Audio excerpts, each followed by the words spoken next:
into an investment zone so that the result is cut where you can so as to invest where we must.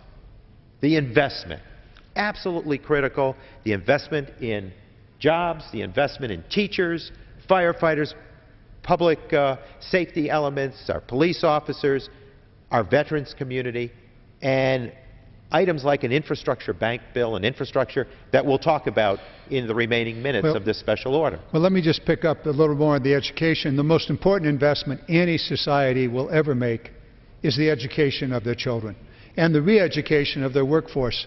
In the American Jobs Act, there is the 280,000 teachers that would have been in the classroom this entire year. They're not there today because there's been no movement on this floor to even debate in committee, let alone take up for a vote on this floor the American Jobs Act. Also, many of the schools across America are run down. Their laboratories, their classrooms are antiquated. They don't have air conditioning. Many, many other problems. The American Jobs Act provided money for 35,000 schools across the United States to be upgraded, to be rehabilitated, so that 250,000 jobs would have been created right there. Before we go any further, I know you're all worried, oh, it's going to increase the deficit. The American Jobs Act would increase the deficit. No, it would not. Mr. Tonko, you spoke earlier about when people go to work, the economy gets going, money is circulated, taxes are paid. The other part of it is the American Jobs Act was fully paid for by ending unnecessary tax subsidies to companies that don't need it, specifically the oil industry. The wealthiest industry in the world would lose its tax breaks that amount to over $16 billion, and that money would come back to pay for Americans going back to work. There are other things. The top-end tax, at the very top end, the wealthiest 2%, would see their taxes go back to where they were during the Clinton period. This is how the American Jobs Act was going to be paid for. Mr. Tonko? You know, I think it's interesting, too, because we're talking about the jobs created that impacts the unemployment rate, that impacts the reduction of the deficit.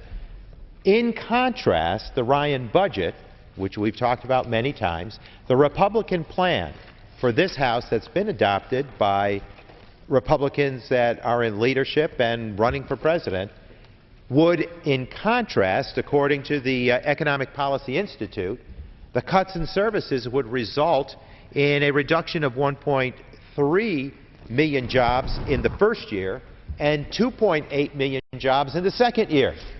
Excuse me. 4.1 million jobs total. So when you contrast that, so that cut in jobs, the cuts that would be part of the Republican budget plan adopted by this House would grow the deficit.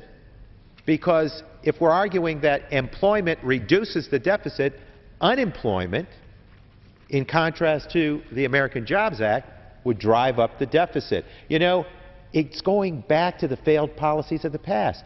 We fought 2 wars that were never put on budget.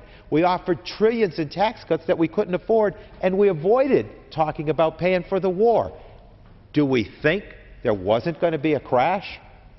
Did we think that that behavior wouldn't come with a price? Of course it had to extract a price from the American society. And it was the loss of 8.2 million jobs. It was the loss of as many as 800,000 jobs a month. It was about bringing America's economy to its knees and draining trillions of dollars from households that trusted that their investment with the private sector, with the financial industry, was going to return them lucrative dividends. We saw the failure of those policies. Why would we go back down that road, which seems to be what the Republican plan, the Republican budget is all about? Well, if you look at, excuse me for interrupting, but if you look at what the Ryan Republican budget would cut education and other services by 33%. So instead of investing in our children, investing in re-educating and helping our workforce learn new skills, they would cut it by 33%. In transportation, the Ryan Republican budget would cut transportation funding by 25%. Even when we know that our infrastructure gets a D because of potholes, because the bridges are failing, So why would you cut the transportation budget by 25%? If you want to put Americans back to work, you don't do it that way. And you did talk about the Moody analytics already. Doesn't work.